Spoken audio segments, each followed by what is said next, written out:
الحمد لله ذي العرش المجيد، نشر رحمته وهو الولي الحميد، وخلق الخلائق فمنهم شقي وسعيد، وأعز أولياءه والله يفعل ما يريد، وما ربك بظلام للعبيد.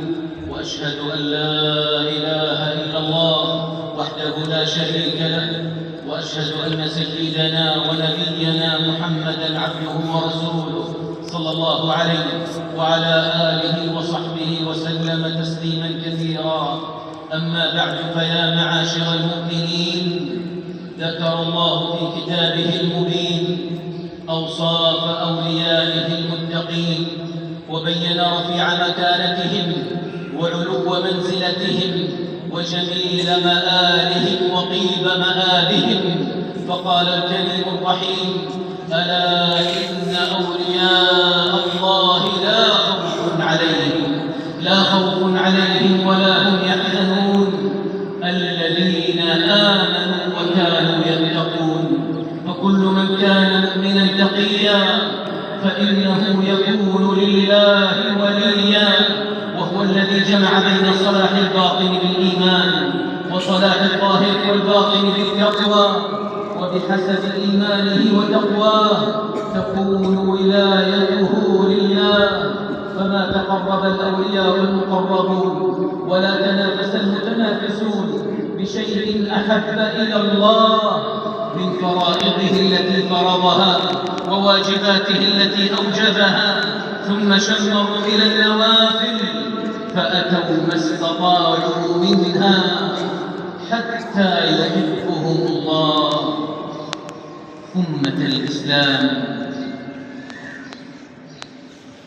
إن من أبواب التوحيد العظيمة التي زلت فيها بعض الأقدام هو باب الولاية، حين لم يزن أصحابها أعمالهم بميزان الكتاب والسنة، ولم يضبطوها بفهم سلف الأمة، فحصل الغلو في الأولياء، حتى إن بعض الناس هدانا الله وإياهم أصبحوا يدعون الأولياء من دون الله ويستغيثون بهم ويذبحون وينذرون لهم ويطوفون بأضرحتهم بزعمهم أن ذلك يقربهم إلى الله، وأنهم وسائل وشفعاء للوصول إلى مرضاة الله.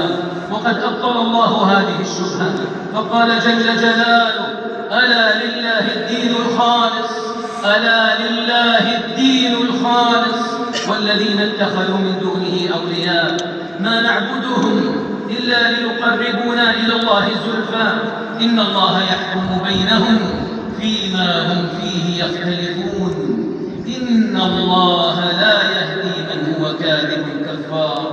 وقال جل ذكره مبينا بطلان دعاء غيره: ذلكم الله ربكم له الملك والذين تدعون من دونه ما يملكون من قطمير، إن تدعوهم لا يسمعوا دعاءكم ولو سمعوا ما استجابوا لكم، ويوم القيامة يكفرون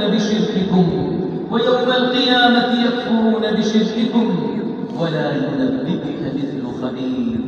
فالأولياء الصالحون هم عباد مكلفون لا يصرف لهم شيء من أنواع العبادة، سواء في حياتهم أو بعد مماتهم، بل ولا يبنى على قبورهم ولا يتخذ مكان قبورهم عبادة. وقد أغلق النبي صلى الله عليه وسلم هذا الباب فنهى عن البناء على القبور وقال: ألا وإن من كان قبلكم كانوا يتخذون قبور أنبيائهم وصالحيهم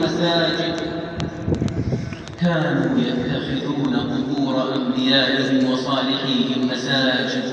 ألا فلا تتخذوا القبور مساجد، إني أنهاكم عن ذلك. رواه مسلم.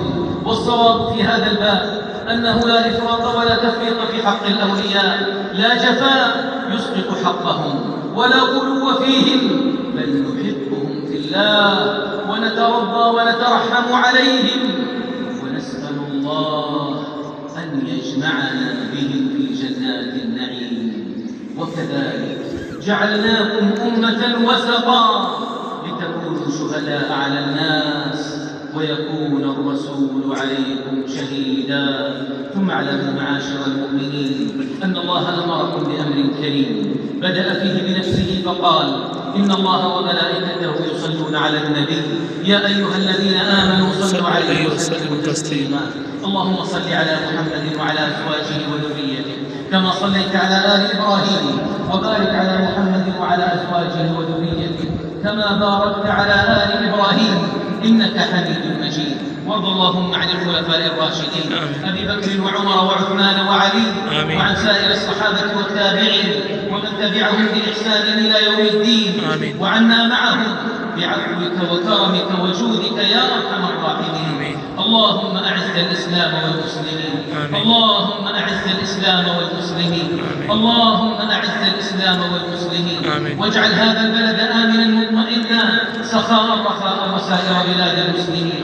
اللهم آمنا في أوطاننا وأصلح أئمتنا وولاة أمورنا وأيد بحق إمامنا وولي أمرنا. اللهم وفق إمامنا خادم الحرمين الشريفين وولي عهده الأمين إلى ما فيه عز الإسلام وصلاح المسلمين، وإلى ما فيه خير للبلاد والعباد وجميع ولاة أمور المسلمين. اللهم احفظ علينا ديننا وقيادتنا وأمننا. اللهم وفق رجال أمننا، اللهم وفق رجال أمننا، اللهم وفق رجال أمننا والمرابطين على حدودنا وثغورنا. اللهم حقق لإخواننا في فلسطين الأمن والأمان والاستقرار والاطمئنان. اللهم كن لهم معينا ونصيرا ومؤيدا وظهيرا. اللهم احفظ المسجد الأقصى، اللهم احفظ المسجد الأقصى واجعله شامخا عزيزا إلى يوم القيامة. اللهم فرج هم المهمومين من المسلمين ونفس كرب المكروبين واقض الدين عن المدينين واشف مرضانا ومرضى المسلمين. اللهم اصلح لنا ديننا الذي هو عصمة أمرنا، واصلح لنا دنيانا التي فيها معاشنا، واصلح لنا آخرتنا التي فيها معادنا، واجعل الحياة زيادة لنا في كل خير والموت راحة لنا من كل شر، وأجرنا من خزي الدنيا وعذاب الآخرة.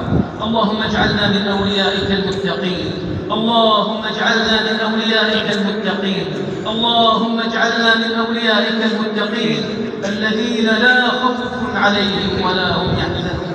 اللهم اغفر للمسلمين والمسلمات والمؤمنين والمؤمنات الأحياء منهم والأموات. ربنا آتنا في الدنيا حسنة وفي الآخرة حسنة وقنا عذاب النار. ربنا تقبل منا إنك أنت السميع العليم، وتب علينا إنك أنت التواب الرحيم. سبحان ربك رب العزة عما يصفون وسلام على المرسلين والحمد لله رب العالمين. الله أكبر الله أكبر، أشهد أن لا إله إلا الله